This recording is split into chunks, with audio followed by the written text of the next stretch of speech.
All right, welcome everybody to the Hairdresser Strong Show. My name is Robert Hughes, and this is my guest, Alain. Please introduce yourself. Hi guys, hi Robert. I'm Alain Pinon, the owner of Salon Aks in New York City, and we've been in business 24 years. We have about 65 people on staff, and it's been a crazy ride and a fun ride. Nice, awesome. Also, I'm from France, obviously, Okay, yeah, nice. and I've been here 36 years. So I Okay, work cool. for a very famous company called Jacques Desange, Bruno Desange. That's how I came over because they had headquarters here. Okay, And I moved to Washington, D.C., where you are, Robert, for 1 year okay, and worked in one of our branches there. That was 1985. And our headquarters was in New York City on Madison and 65th Street. So a year later, I spoke more English and my goal was to move there. okay, cool. So, I did moved there. you? How long until? So, how long have you been running AKS? 24 years. So you, Actually, January 10, we passed the 24-year mark. wow, Yeah, congratulations. thank you. Yeah. So you worked for what, about 10 years before you opened up, or 8 years or something like that before you opened up AKS? Yeah, I mean, I mean, in it's the States, once you got here Oh, in in the New York. States, yeah, from 85 to 97, Okay. basically. Okay. So about 12 years before we opened up. I Okay. worked for Bruno Desange, Jacques Desange in Paris, in New York, in DC. And then I worked for Frédéric Fecaille, which was at Bruno Desange. We worked together. And then when he left to open this new venture, I joined him in 91 until 97 when I went with my partner and we opened AKS. So, Okay, cool. yeah. And so was it like you were waiting to build up a clientele, or like how did you make that jump over to deciding you wanted to open up a salon? Well, let's put it that way. Since I was 17, I wanted to open a business. Okay.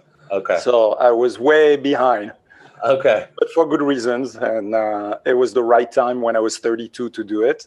Okay. And it was the greatest things to experience and do. And so far it's been, like I said, it's to me, I feel having a business is like having a kid. Is you have the baby steps, the toddler phase, the teenager where crazy things after 10, 15 years start to happen, like you don't expect at all. And then a young adult, mature adult in the 20 years mark, you start to have a predictable, more routine environment, but that's what's fun. You never have the same day, Yeah. and I love it. All right, cool. Well, everybody wants to open a salon. Don't plan on anything, any consistency in your business for 20 years, basically. Yeah. Well, no, I mean I wouldn't say that, but don't expect because you're a hairdresser or colorist who have a very good following and a very good following and strong business to be that simple. You Okay. have to investigate more. You have to learn more about business. You Okay. have to understand different phases, and you have to be committed beyond yourself because it's not about yourself anymore. It's to a larger population, and you have to have a strong mission statement. So, Okay. meaning a very strong goal you want to achieve, beside making money, which is the most common thing people say. Right. But Right. it's not about making money, especially as artistic as people are in our industry. Right. That was so good. I'm so glad you said that. I Yeah, think I think that's a super powerful message for a lot of people, yeah, and I think it's a good segue over into our topic of hiring process and interviewing. yeah. Starting out on your career, a lot of stylists that I talk to, they like rising stylists. A lot of them, they want a level of independence, whether that's being in their own suite on their own, or owning a salon and having a team, and the first thing that the majority of them think is that they need to do some sort of training or work at a salon first. So, in order to get their first salon job, that's what we're approaching here on this topic. So, why don't you tell us a little bit about your hiring process at AKS? Yeah, first, I mean, I love hiring process because you get to meet so many people, and I'm very involved with that at every level, from salon coordinator to management to hairdresser, colorist, assistant. So the hire process for us is it's been challenging for a few years because of the express blow dry bar or dry bar, all those entities that have sucked our industry of quality people, and also the for them as a candidate to think of their career. So, mostly what we've done is now use Indeed for the past few years. Okay.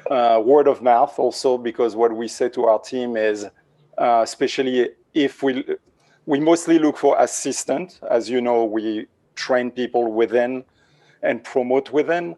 So we pass the word around, and that's how we travel the word of mouth.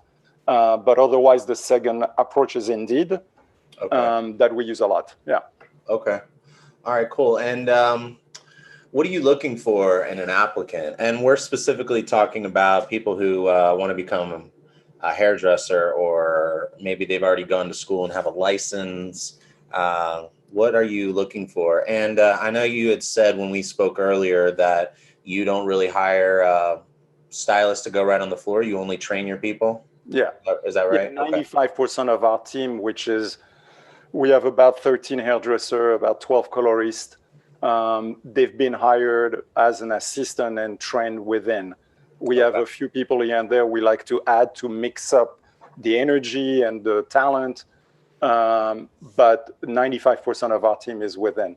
Okay. So what we like to, for me, when I sit in an interview, I want to hear somebody's, I always ask, why hair? Why do you decide to do hair? Sorry, especially if it's stylist or colorist, what makes you pick this department? For most of the industry, we do both. We do stylist and color. So it's still the same question. It does apply the same way. For me, I want to understand what makes people passionate about what they do and when it did happen. Okay. And then the second question I have, if I would hire a stylist, I would say, how long do you see yourself before you become, let's say, if you're a junior stylist, before you become a senior stylist, and understand the answer they give me, because that's going to give me a lot of information about the type of person who's sitting in front of me. Mm-hmm. A lot of people, I have to say, have not thought through those answers and try to go faster than they should. And that's been the last 5-6 years. I do a lot of interviews out of 24. That's the most common things I've seen. Okay. If I sit with an assistant, color or stylist department, and I ask the same question, how long would you allow yourself to become a colorist or a stylist? Most of them will say 6 months to a year. Yeah. And we, in our company, we're very straightforward, and we explain then it's almost impossible. I've never had anyone in my company. The closest was 2 years, and they came with a lot of skills already. Oh, wow. But it takes 3 to 5 years. Okay. Because people we put on the floor are ready, and they develop a clientele, and they retain their clientele, which is the big deal, to retain people. Yeah. So again, this is our business. Every business has a different sets of goals. So I cannot say to somebody, hey, this is wrong. But for us, that's what's worked. Okay. And if we're going to hire a stylist already with a clientele or colorist, I want to know what their passion is. I want to know what they think they will put in before they achieve the next goal, and to have that type of discussion with them. Okay. I'd like to expand a little on the part where you were talking about expectations from rising stylists to get on the floor within 6 months to a year. And I'd like to know more about your process. So if the quickest someone's gone from from assistant to stylist is 2 years, and they came with some skills. Are in general, are the people you training coming in with no skills at all, or are they coming in with like a license from school? Do you do an apprenticeship and help them get their license? Give us No, we don't do apprenticeship. They come with the license. Okay. Or temporary license. So they've gone to school for a year. Correct. They got their license, and then they generally spend another 2 years before they get on the floor? Minimum, yes. Okay. I mean, before they get to senior assistant with a lot of skills, yes. Okay, so maybe it'd be good to like tell us the levels so we can understand. Give us a little more context. So basically, you have your first entry assistant. Okay. They'll probably be there like for a good 6 months to a year, and as they mature up in skills and understanding of our company, then they will grow towards more senior assistant. And then in a styling department, after 2 or 3 years, we have blow dry specialist. So they're still an assistant, but now we open the books for them, and they can book blow dries, which means they can understand how to manage their time, which for all of us is the most difficult things to do when we start this industry or for any industries. Right. So then when they promoted as a stylist, they only have to focus on the skill of cutting hair, and they don't have to worry about time because they already achieved that skill. And it's been working very well for us. Nice. That's awesome. Yeah. And it puts much less stress on them, basically. Okay. And then so they go from entry-level assistant to senior assistant to a junior stylist? Correct. Okay. Yeah.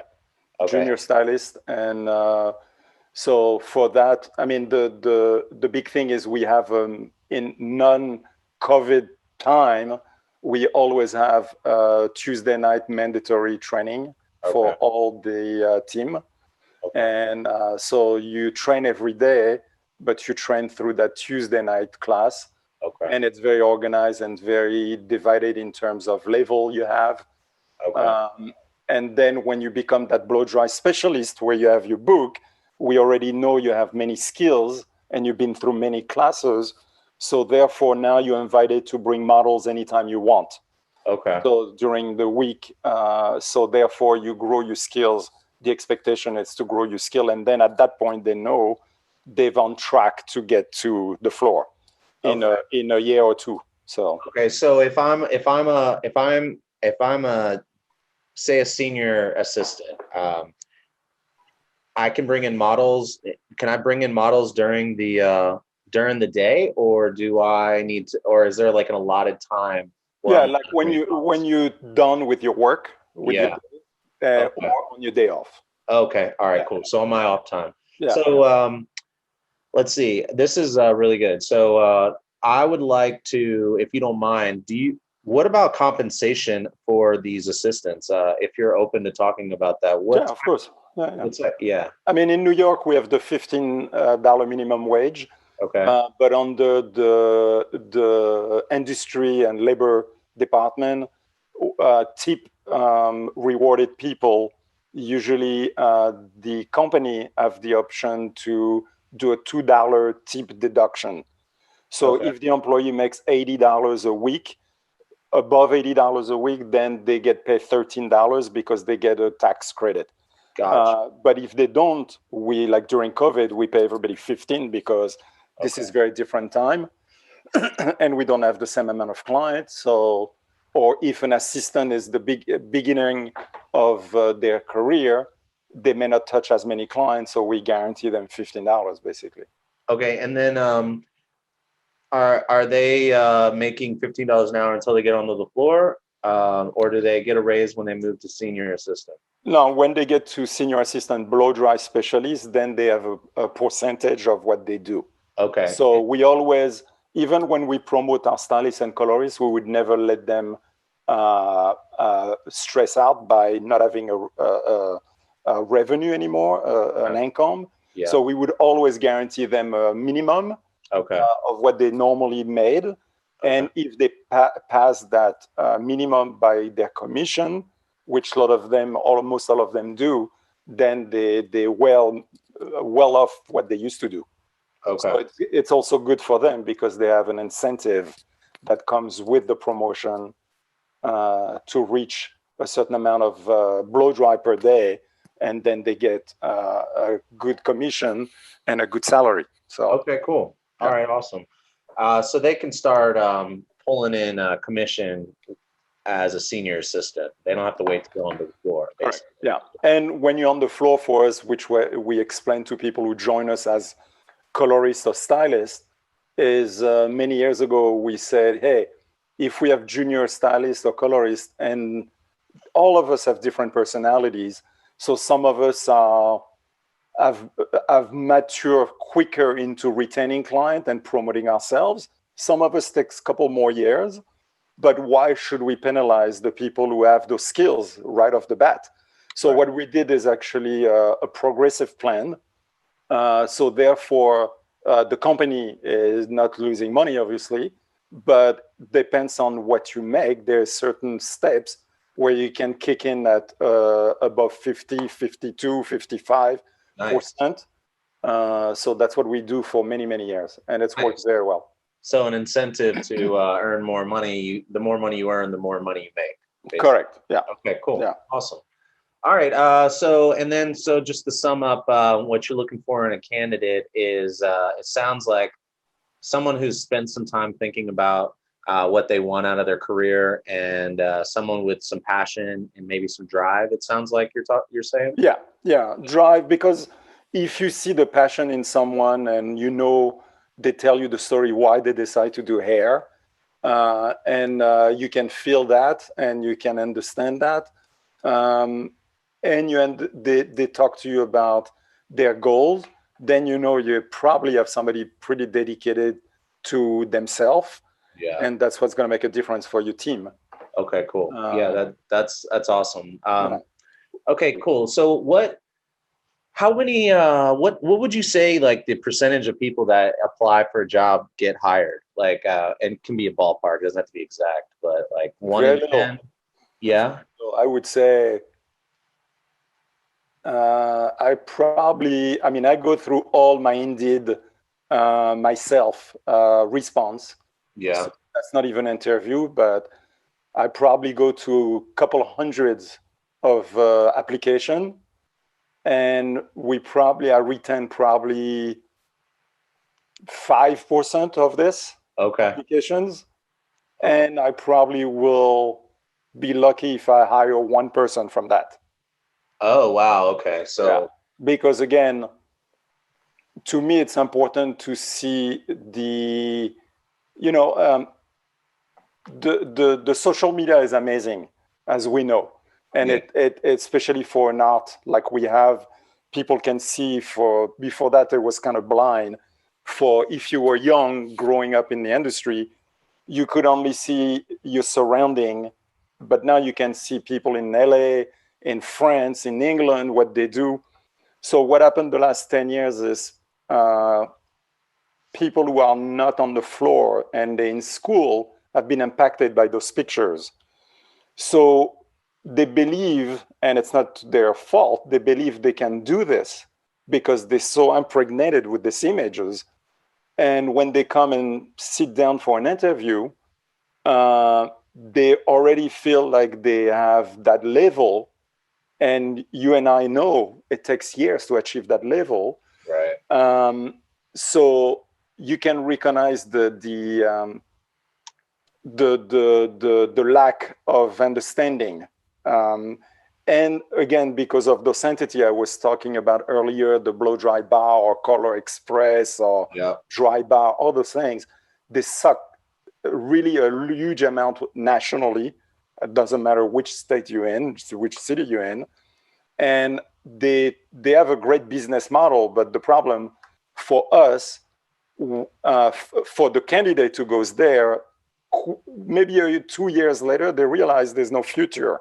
Right. So they go interview in places like yours or mine or your listeners, and they expect the same type of format and be on the floor or to reach very high number quickly. Right. So that's the biggest issue I see. That's why I don't retain that many people. Gotcha. I always advise them, because that's what we do, and we want to share knowledge. I always advise them, first, look at what type of career you want. That's the most important. Meaning, do you want an education? Do you want a booth rental? Do you want a team? Do you want a tiny salon, which is fine, and it can be amazing? Do you want a medium-sized team? Do you want to work with 100 people or 65 people? Uh, do you want to show your tattoos? Do you want to come when you want? So all those things you have as a candidate, my strong advice would be those items. Okay. Think, do you want an education that makes sense to you, and eventually there's an exit door for the promotion to market you to a certain level, Right. because a lot of candidates out there don't have the reality of what we grew up with. And after COVID, during COVID, those places are not sustainable. Blow dry bar, and it's going to take a long time before they come back, because they don't have a good business model like we do, because they only do one single service. Right. So they have deep pocket, they will last. But the great thing for us, it gives us such an opportunity to capture candidates who have more skills right now, because Right. they don't have those places to go to. So Okay, cool. That's awesome. Well, you just definitely touched on your perspective on rising stylists, which I really think is important to share. I was talking to a couple of rising stylists recently, and their interviews will kind of get posted along with this. They I've had one of them say 6 months to a year getting on the floor. Another one, it sounded like she'd like to get on the floor soon, but that's definitely consistent with the conversations I'm having. Is they don't want to wait forever to get on the floor. They're like excited. They just graduated school, and the schools are doing a better job than they used to be. I mean, I was a teacher at a hair school, and I thought we did a pretty good job, but now that I'm talking to these students, they're between having the Instagram and having the internet and curriculums changing to share with them, kind of opening up their world. I definitely think their skill sets are higher, but I definitely think that there is a level of confidence that is going to get in the way of accepting like a position somewhere where they require a certain level of training. So I think that's a pretty good piece information to share. Okay, do you have any advice for any salon owners or hiring managers, other than based on your experience, to attract top talent? I mean, I think it sounds like the best thing to do is really know what you're looking for, but I like the thing that you said about communicating with the applicant about whether or not they really know what they want out of them. I have actually can, before I ask you to give advice to managers, salon owners, I do have a question that is burning, because a lot of stylists, I think, are asking this: is the leading reason why you have like a 1% acceptance out of the 5% applications? Is it because they don't want to train, spend the time training, invest the time training, or is there another reason? Correct. Okay. All right. Or, and they think their skill is so much more than they have. Okay. Do you have like some sort of like opportunity for them to show them? Okay. And what is that during like? COVID, we cannot. Yeah. But normally usually we tell people to bring tools, and they can show us, and you take in consideration people are nervous, and so, but that gives you pretty much Okay. skill set. So do you have them bring a model, or do you have them do a mannequin, and do you tell them what No, to usually do? we have one of our staff sit with them, and they can do their hair, or they can bring somebody. Okay. That's an option. Okay. But also for us, again, every business is very different. For us, teamwork is very important. So I will have any assistant, any salon coordinator, receptionist shadow for a week or two before they're released completely on the floor, sometime longer. Okay. So what we do right away when we do that type of interview, after the blow dry, usually I will have an assistant or a stylist go and give them tips and see how they react. Okay, that's good. So I like I that. can get a quick feedback because then I will talk to my team, who's the staff member, and have a good judgment of how they felt that person reacted. Because it can be overwhelming to work for our salon because we train people, our entire team, which sometimes we have to be careful because people want to give knowledge to everyone. So you can have a few people come to you and tell you. So that's why we streamline to really shadow one person, and that person is going to move around to different senior assistant or junior stylist for the week or two. And again, that way I can get a good, if they hire as a trial, I can get a good perspective on if they open or not, or the way to make them open up, because a lot of us have been traumatized by other places we work. So you have to take that in consideration. Right. But you can have a discussion about it. So that's usually a part of the process also. If we start selecting somebody we like, we will advance to that. Okay, cool. I like your process. It's it sounds like it's very time consuming as well. Yeah, but I think, we've been in business 24 years. Like I say, we have people who work with us. They started with us in 98. I have one colorist. She didn't want to be a colorist anymore as an assistant because she worked for a very big place and she was traumatized. And she looked like a colorist. She acted like a colorist. We say, oh, let us hire you right now and we'll move you to the styling department, because we knew she would be great as a colorist. Long story short, she's with us now since 1998. Right. She's achieved so many senior level, and she's an amazing colorist. And so when you have people with you 15, 17, 22 years, the system for us work. Totally, yeah. As a manager, to your question, as a manager, a business owner, my big thing is, what is your process?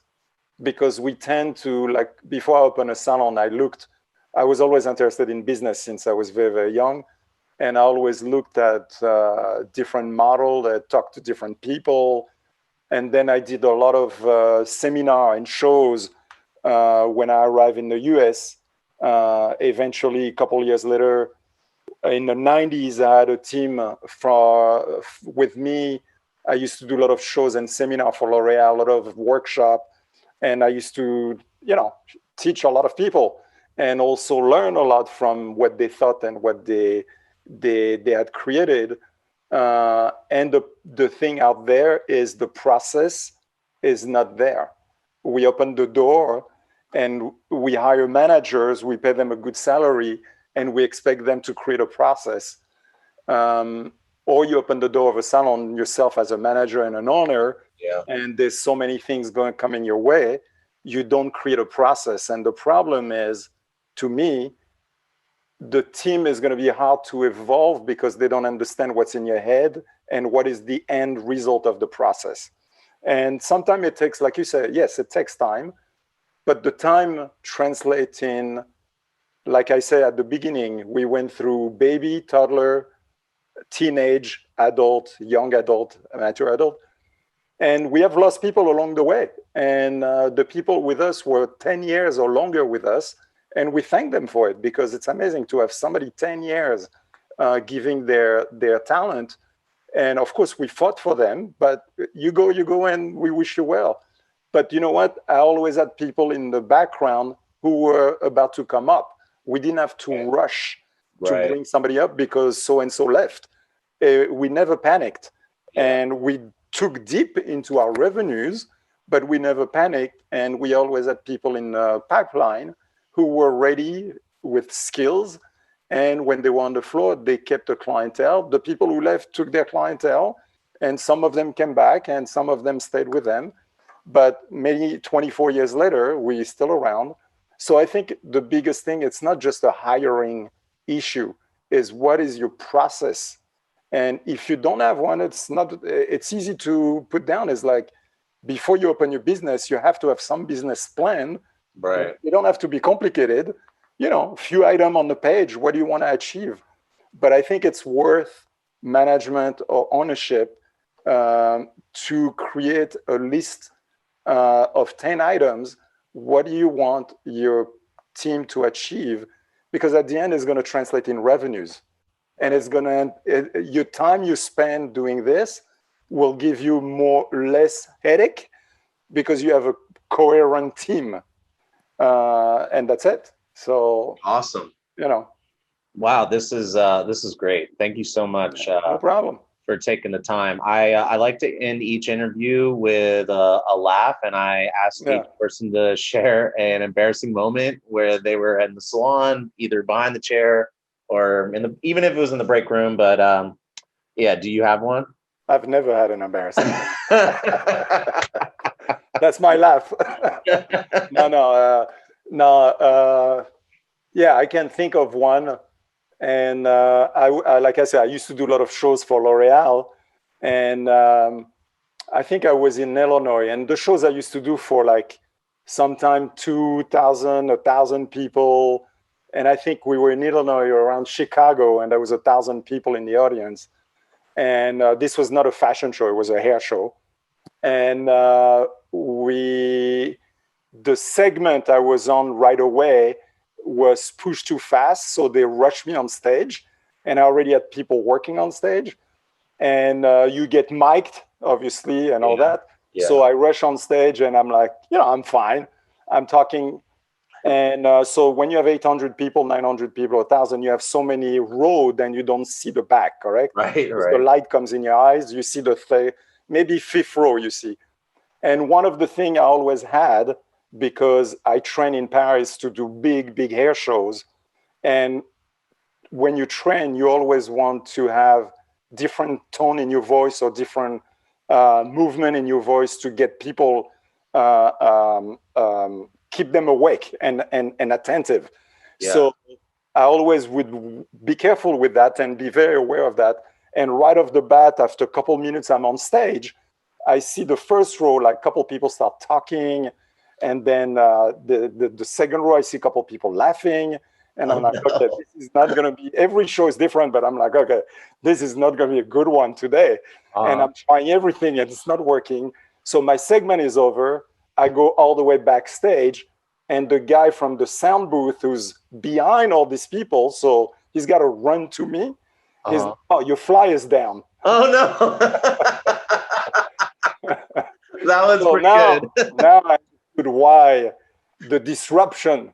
So, of course, I have to come back on stage and say, hey, guys, thanks for not telling me. And don't worry, everything is up. Nothing will come out. Which you have to have a sense of humor. But that was one of the, Nice. Well, thank you so much for sharing. And I'll let you know when this is going out. And if you have any questions for me, if not, we can close up. Yeah, no, I think it's great. Yeah. Okay, great. I hope it helps. Yeah, huge help. Thank you so much. No problem. All right, I'll talk to you later. Everyone, this is Alain from AKS New York, and thank you. Nice being here. All right. Take care. Okay. Bye, Robert.